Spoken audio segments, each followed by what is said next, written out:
Every Wednesday, volunteers open the South Bend Bike Garage to the public for service. People bring in their bikes to be fixed, repaired, or just adjusted. It's sometimes like a puzzle. Like, okay, so you're figuring out first what's wrong with it, and then secondly, what's it going to take to bring it back to speed, so to speak, so we can get back on the road. We have about 10 mechanics that have great experience. We kind of feel like we can fix just about anything. At each of our work stands, we've got a poster that gives a breakdown of all the key points on a bike that you want to work with. Some people will start at the front of the bike and work back, and then I usually start at the back of the bike and work forward. You know, check the seat post, you know, check the brakes, come back down, check the front derailleur, check the chain rings, check the bottom bracket on that, and then up to the headset, checking, make sure everything is tight and adjusted on that, and also straight with the wheel, and then go through the brakes on that. So that's kind of that zigzag that we were talking about. So the people that bring their bikes to us really range from anybody that, you know, kind of hardcore road bikers down to people that have had a bike sitting in their basement for 20 years. We've seen it all. And so we do the service. We don't actually charge labor, so the service is for free.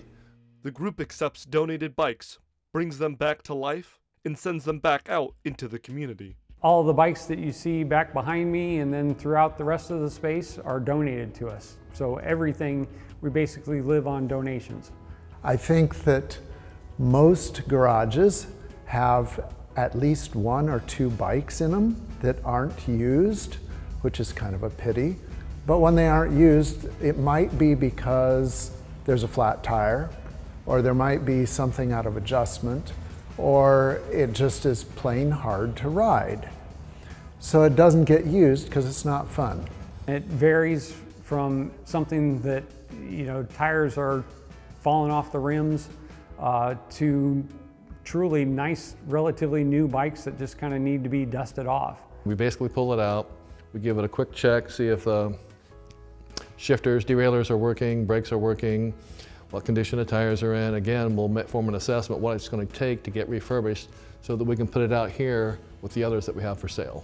So for someone to come in that thinks they might want to get into cycling and doesn't really know how much they're going to get into it, you know, this is a great alternative to buying a brand new bike.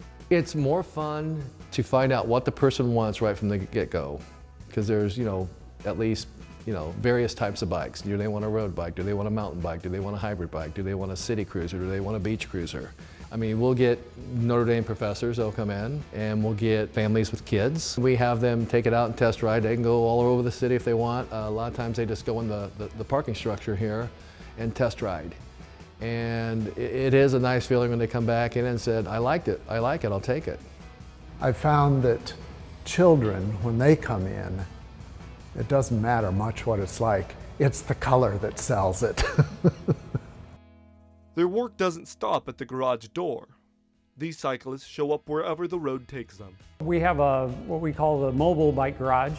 It's basically a trailer that's all tricked out with all the materials that we need to go around the community and kind of expand the footprint, if you will, of the bike garage. Rather than just being down here, downtown on Wednesday nights, we can do other nights of the week, other locations. Most recently, we've been involving our junior mechanics more and more. The idea is that we can kind of teach the next generation of mechanics, if you will. Some kids are more inclined to work on bikes than others. We've taken them under our wing and again, kind of teach them the basics, changing tubes, cleaning chains, changing chains, tuning, basic kind of minimal tune-ups, things that they can do anytime, anywhere, basically. I find it very exciting for the young people to be here. And when I'm at a stage in life where I say, in 20, 30 years, I won't be around to teach anybody. So any of this knowledge that I have, if I'm ever going to pass it on, I need to do that now.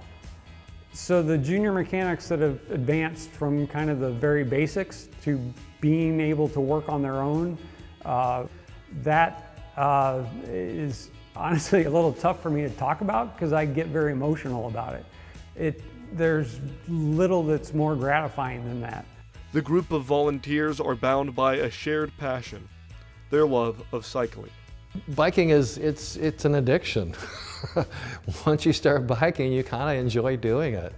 And I know I do. I like to get lost in my head as I'm out on a nice long ride. And it gives you a lot of not just physical activity, but mental rest as you're doing this. It prepares you for the rest of the day. I think bikes are magic. There's something about being on a bike that, number one, you never see anybody frowning when they're on a bike. One of the things we do is give away helmets. Our helmets are mostly purple. And so to drive around town and from time to time see people with a purple helmet on, you know exactly where that came from. It's just puts a smile on my face. I mean, for some people, biking is a necessity just to get to work. For others, it's relaxation. And all points in between. Everybody has their own reasons for riding a bike.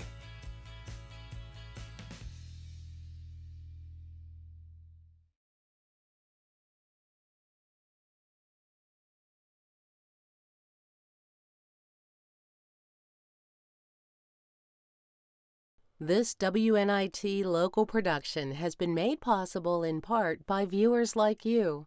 Thank you.